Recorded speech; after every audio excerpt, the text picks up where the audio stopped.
Terry Blackburn here. I have a property portfolio worth over £10 million. I've built and sold multiple companies, some in seven-figure deals. I wrote two successful books, one won awards all over the world.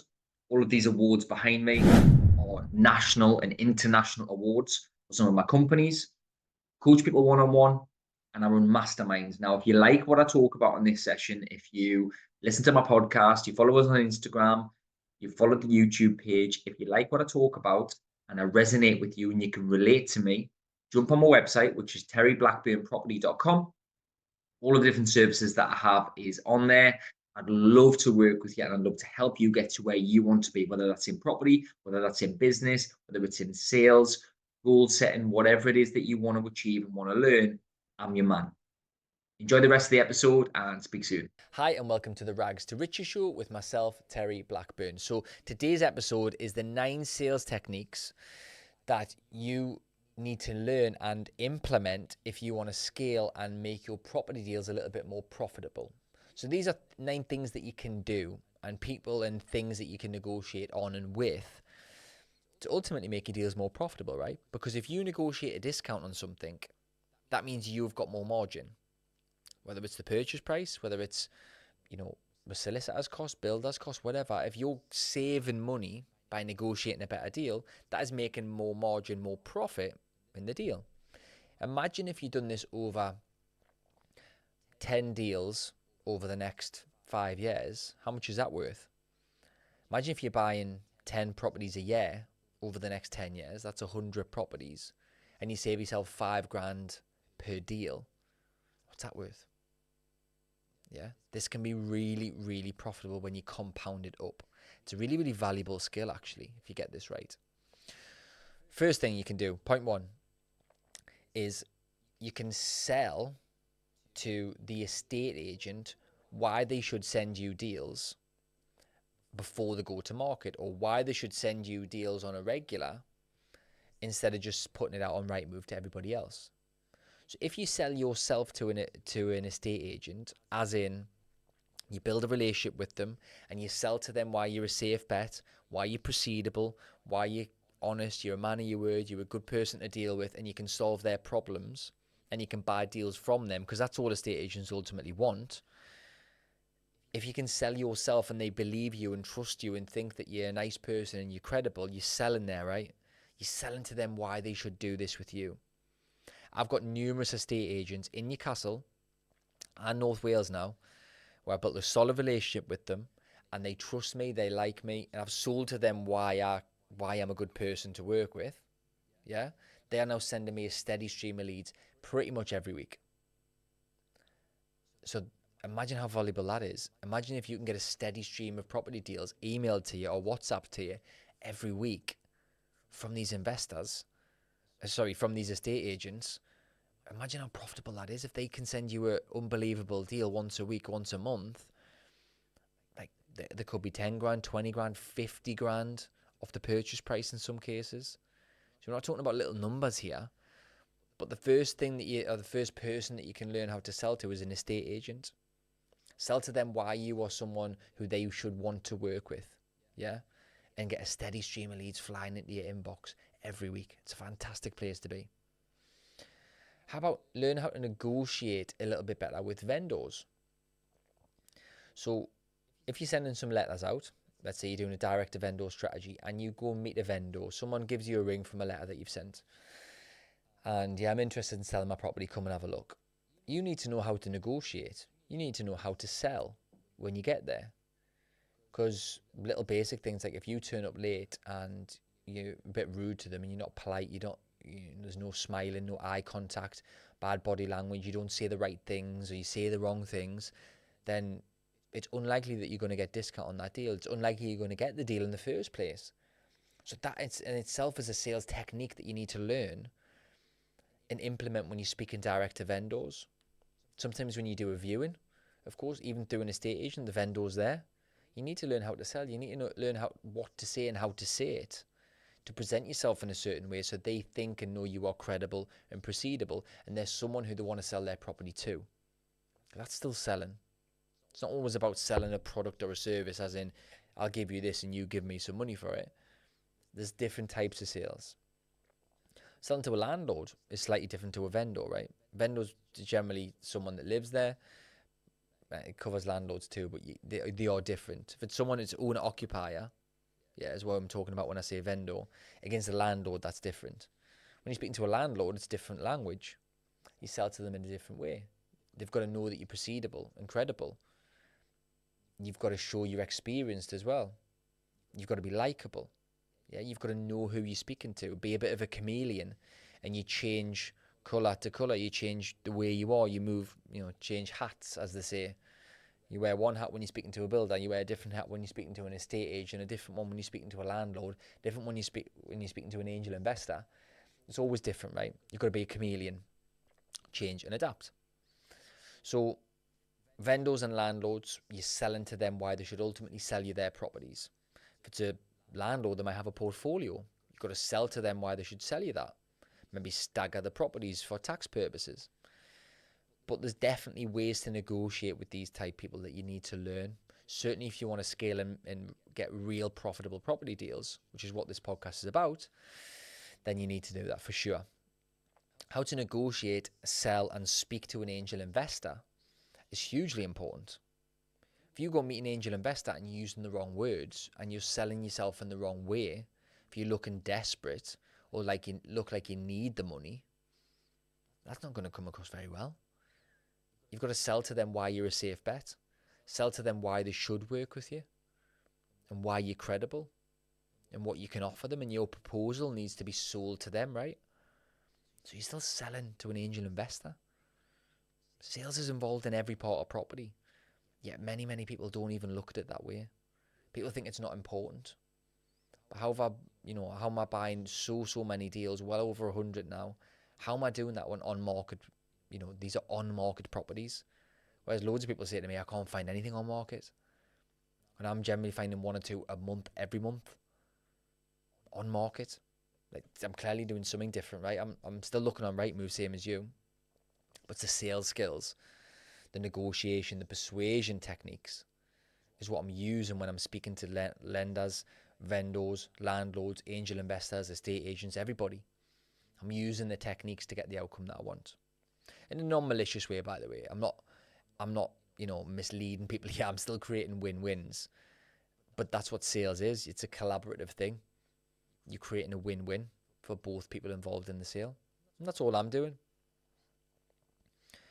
What about negotiating discounts with builders, right? That could be a challenge. Builders being builders, of course. But why aren't you, do you know how to actually do that? If you say to a builder, oh, can you bring that down a little bit? Oh, can you do us a bit discount? They're not going to respond to that, right? Starting point, I've done podcasts on this before. Starting point is being likable. If you come across like you've got loads of money to a builder, they will probably try and overcharge you. If they know that you've got loads and loads of property and loads of money, they'll try and overcharge you in a lot of cases. If they don't like you, you're rude to them, you look down on them because they're a builder, right? They will not give you discounts. You've got to be likable. You've got to be a nice person. And you've also got to position it in the right way. There's ways to do this and ways not to do this. I've done this in a previous podcast, so I won't go through it again now. But there's definitely ways to negotiate with builders successfully, and there's definitely ways to do it unsuccessfully too. You need to learn that skill. What about learning skills to negotiate with solicitors? One of the biggest bottlenecks in property and things that slow it down is your solicitor. If you've got a bad solicitor who doesn't do anything quickly, who doesn't respond to emails, doesn't pick up the phone, who just is generally quite difficult to deal with, then first of all, change solicitor. Second of all, build a relationship with a new solicitor who's better. But then you've got to learn how to speak to these solicitors. If you're chasing all the time in a rude way, they're going to get annoyed with you. But there's little things you can do. You can give them a specific date that you want to complete on when you first start the legal work. Yeah, most people don't do that. They just put as soon as possible. When do you want to complete? As soon as possible. No, I give them a specific date. I also never give a Friday because everyone tries to complete on a Friday. I try and complete on a Wednesday when no one else is completing. There's a little tip for you. You've got to be a nice person. Do you send thank you emails to your solicitors? Do you send them stuff at Christmas? Do you send them bottles of wine, chocolates? tea bags, coffee and all that like I do. Do you do that? Because if you do, you get better treatment. But what am I doing there? I'm selling to them why they should work with me, why I'm somebody who they should prioritize over other people, why they should hurry up when they're dealing with my cases. Yeah, it matters. What about selling to a mortgage broker or selling to a lender why they should lend you money? So selling to the broker why they should not charge you a fee or discount your fees. Effectively, when you do a mortgage application, you're selling then, aren't you? You're writing down all of why you are a safe bet. This is your income. This is this. This is that. You've got to make yourself as investable and as mortgageable as possible by keeping your credit rating fine, keeping your bank accounts fine, you know, keeping things on point, and you're looking professional in the way that you conduct yourself in the eyes of a lender. What about going to the lender? If you've got 5 or 6 mortgages with the Mortgage Works or Halifax, why don't you go back to them and say, I've got quite a few mortgages with you already, can I get a preferential rate? Go direct to banks and try and get a better deal. Why don't you try that? Because it does work, because I've done it. But unless you know how to do these things, you're not going to get it. What about if you were going to let the property? Let's say you're buying a buy-to-let or a HMO. You buy the property, do it up, you put it on the market with a letting agent to rent out. Negotiate. If they're charging you 15%, try and get it for 12. If they're charging you 12, try and get it for 10. But imagine 2% of the rent over the next 20 years. What's that worth? If you've got multiple properties, if you've got a portfolio, you're putting that all with one letting agent, you've got bargaining power, haven't you? You can get a discount. But a small percentage saving on management can equate to a huge amount over a long enough time frame. But do you know how to negotiate? Do you know how to position yourself there? If you're rude and obnoxious and you look down upon the letting agents, they're not going to give you discounts. If you're likable, trustworthy, you speak to them well, you drop them off a bottle of wine, you go and see them and you're always personable and nice on the phone. When you meet them, you smile with good eye contact, body language, you're a nice person, you make them laugh, you have a bit of chat with them, they're more likely to give you discounts, right? If you sell the property, if you're flipping, assisted sales or whatever you're doing, obviously, if you're going to sell with a property, sell with an estate agent, some of them will charge you 2%, some will do 1.5%, some will do 1%, some will do a fixed fee. I've seen them like the Purple Bricks and all that, they do a couple of £100. Like, I wouldn't go to Purple Bricks. So you get what you pay for, right? You want to be going to the better estate agents that generally charge a bit more because they'll market it better and they'll find you a buyer quicker. But try and chip them a little bit. If you're going to sell your property, a form of selling is the spec that you refurbish the property to. So if you put a shitty little kitchen in there that's cheap as chips and you put, terrible carpet and terrible bathroom suite, then you're not doing the best job of selling that property to a potential buyer, are you? Whereas if you do it to a higher spec, of course you're going to make that property more sellable at a higher price. Still a form of selling, yeah? So imagine if you nailed all of those points, how much more profitable each and every deal would be. From getting a steady stream of leads from estate agents and auction houses and everybody, so you're getting discounts straight away. Just because you've sold yourself to them, built a relationship, and they're sending you discounted deals. You're going to get better terms with estate agents. You're going to get more discounts with landlords when you're negotiating or direct to vendor. You're going to get better terms and more money from angel investors because you're more likable and you sell your concept better. More discounts with builders, more discounts with solicitors, better deals from mortgage brokers and mortgage lenders, better deals on your let and then your sale through an estate agent. And you're doing your properties up in a better spec to force the profit up even further. If you did all of those things, how much extra money would you actually make? Because even over 12 months, if you're relatively active, you could be talking 6 figures. Now, over the space of the rest of your career, what's that worth? Millions? Because it could be. It could be, couldn't it? If you're negotiating 10% off the purchase price in every case, and you buy 50 properties, that's well over £1 million in most cases. Not to mention if you're getting discounts on everything else. and learning and selling better and all of those other things that I've mentioned, it can quite easily be into the millions just because you're going to learn how to sell and how to negotiate better. Sounds like a worthwhile investment to me. There's plenty of sales books. I've actually got a sales course where I teach property investors how to do all of this in detail. It's just launched. It's a video series. You've probably seen the adverts kicking around online, and I've had some great results from it already. I'm getting plenty of messages where people are saying, I tried that negotiation technique and I've already secured 10%, 15% off that property purchase. My builder chipped the price by 500 quid. My letting agent's now doing it for 8% instead of 10. Like, it's hugely valuable, this. And the course that I offer isn't expensive at all.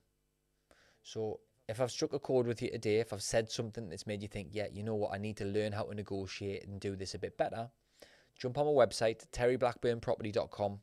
The course is on there. Or send us a message on Instagram, Terry_Blackburn_property, and I'll send you the link. Have a look at it, see what you think, and I'd love to work with you on this. So whatever you're doing today, remember to not just take notes, but to take action.